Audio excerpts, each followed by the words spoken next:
عموماً اولادیں جو پروان چڑھتی ہیں وہ ماحول سے متاثر ہو کے چڑھتی ہیں۔ جو کچھ ماں باپ کو کرتے ہوئے اولاد دیکھے وہی اولاد آگے کچھ کرتی ہے۔ اگر اولاد بیٹی ماں کو 5 وقت مصلی پہ آتے ہوئے دیکھے تو بیٹی نماز پڑھتی ہے۔ اگر باپ کو اولاد 5 وقت مسجد کا عادی دیکھے تو اولاد بھی 100% نہ صحیح باپ کے نقش قدم پہ کچھ نہ کچھ ضرور آ جاتی ہے۔ اگر بیٹی نے ماں کو گھر سے نکلتے ہوئے حجاب اور پردے میں دیکھا ہو، نقاب اور عبایا میں دیکھا ہو، تو بیٹی بھی ضرور نکلے گی ایسے ہی۔ اگر ماں پردے کے بغیر ہو، عبایا کے بغیر ہو، بغیر حجاب کے ہو اور بیٹی کو اس پہ طعنہ زن ہو، بیٹی پہ اعتراضات ہوں، تو اب پہلے اپنا عمل کر کے دکھاؤ، پھر اولاد اس پہ آئے گی۔ ایک خاتون نے، ایک لڑکی نے زبردستی ماں باپ کی رضامندی کے بغیر نکاح کر لیا کالج کے ٹیکسی ڈرائیور سے، بس ڈرائیور سے نکاح کر لیا۔ گھر میں آئی، باپ نے کہا بیٹا یہ تم نے کیا کیا، میری مرضی کے بغیر کیوں کیا؟ بیٹی نے کہا میری اپنی چوائس ہے، میری اپنی لائف ہے، میں اپنی مرضی سے گزارنا چاہتی ہوں۔ باپ نے کہا پھر میرے گھر میں کیوں آئی ہو؟ کچھ ضروری چیزیں تھی وہ لینے آئی ہوں۔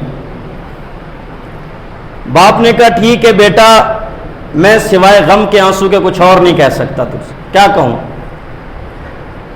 اتنا ضرور کہوں گا میرے گھر سے جو تجھے ضرورت ہے وہ لے جاؤ، لیکن آئندہ کے بعد میرے گھر کا دروازہ تیرے لیے بند ہے، آئندہ کے بعد میرے گھر نہ آنا۔ جو تمہیں ضرورت ہے، جتنی ضرورت ہے، اور میرے گھر میں جو کچھ بھی ہے، اچھا بھلا بڑا گھر تھا، لے جاؤ بیٹا، جو تمہیں لے جاؤ، جو ضرورت ہے۔ اس خاتون کو جو جو ضرورت کی اشیاء تھی، جتنا پیسہ درکار تھا، بابا کا لیا اور لے کر کے اپنے شوہر کے ساتھ بھائی گھر میں زندگی بسر کر رہی ہے۔ ماں باپ سسکتے رہے، لمبا زمانہ گزر گیا، اولاد بھی ہو گئی۔ اس کے بعد کسی رشتہ دار کو ملی، ملنے کے بعد رشتہ دار نے پوچھا کہ کیسی تمہاری زندگی ہے، کیسے گزر رہے ہیں دن تمہارے؟ ماں سے بھی جدا ہو، باپ سے بھی جدا ہو، باقی خاندان سے بھی تمہارا کوئی تعلق نہیں ہے، کیسا وقت گزر رہا ہے؟ اس خاتون نے کہا کمی کسی چیز کی نہیں ہے، کمی کسی چیز کی نہیں ہے، کھانے کو بھی ہے، پینے کو بھی ہے، رہائش بھی ہے، محبتیں بھی ہیں، تعلقات بھی ٹھیک ہیں، لیکن ایک دکھ ہے، ایک دکھ ہے۔ یہاں پہ آ کے جب اس نے کہا ایک دکھ ہے، زاروں قطار رونا شروع کر دیا، زاروں قطار وہ خاتون رونا شروع ہو گئی۔ بتاؤ بھی بچے دکھ کیا ہے؟ کوشش کریں گے تمہارا دکھ دور ہو جائے۔ کا دکھ یہ ہے، بہت دیر کے بعد اس نے بتایا، دکھ یہ ہے کہ میں رات کو اٹھی تو میں نے اپنے شوہر کو دعا مانگتے ہوئے دیکھا۔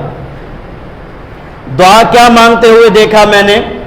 میرا شوہر دعا میں یہ مانگ رہا تھا اللہ سے، یا اللہ جو آپ نے مجھے چاند سی بیٹی دی ہے، آپ نے جو مجھے پھول سی بیٹی دی ہے، میری اتنی سی گزارش ہے یہ اپنے ماں کے نقش قدم پہ نہ چلی جائے، یہ اپنے ماں کے نقش قدم پر نہ چلی جائے۔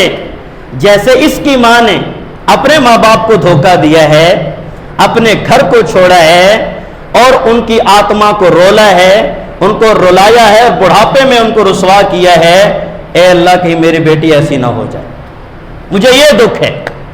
تبھی تو کسی نے، یہیں سے تو یہ مثالیں وجود میں آ رہی ہیں، جیسی مائی ویسی جائی، کھوجا کھوج نواسی ہے۔ تو بھائی جب خود سے ٹھیک نہیں ہوگے، کو انفسکم قرآن نے کہا ہے، اپنے آپ کو پہلے بچاؤ۔ دوسرے نمبر پہ کہا اہلیکم، پھر بیوی بچوں کو بچاؤ. آپ تو نماز پڑھنی کوئی نہیں، پھر کتا بھی کوئی نہ پڑھنی آئی.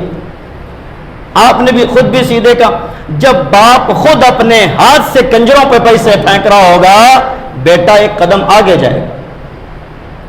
بات سمجھ رہے ہیں میری؟ جب باپ خود نالائکی کی حدیں کراس کرے گا اولاد تو کرے گی.